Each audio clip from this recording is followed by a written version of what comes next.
Content partner for this episode is Magasu. We are in the first capital of Goa, that is Chandraura or Chandrapur, today known as Chandor. From Portuguese times, it was known as Chandor. And here, this is the site where the 11th century temple of Shiva was located, built by the Kadamba kings. And here you can see a huge Nandi without a head.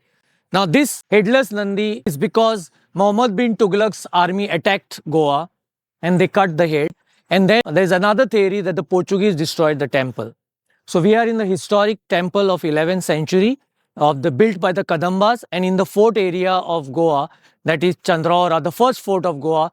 The Kadambas ruled over Goa in the 11th century, 12th century, up to the mid 14th century.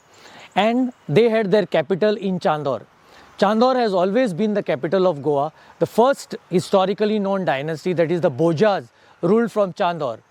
South Konkan Shilaharas ruled from Chandor. The Kadambas ruled from Chandor. They built temples in various parts of Goa, and here is the temple dedicated to Shiva.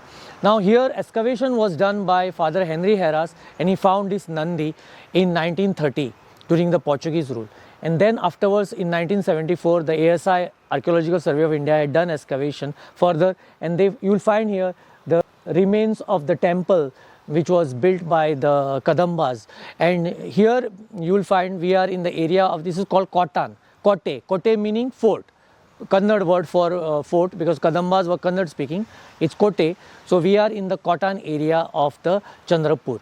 And first historical record of this, that Chandrapur is the capital of Goa, was found by Maria Ermelinda Stuart Gomes from Chandor.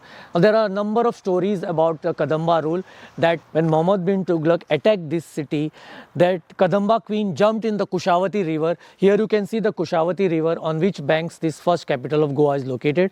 And she cursed the village that, like her, made all the other ladies of the village also be widows. So there is a legendary curse of the Kadamba queen. So we are in the Kadamba capital, and this is a landmark historical site which is now protected by Archaeological Survey of India.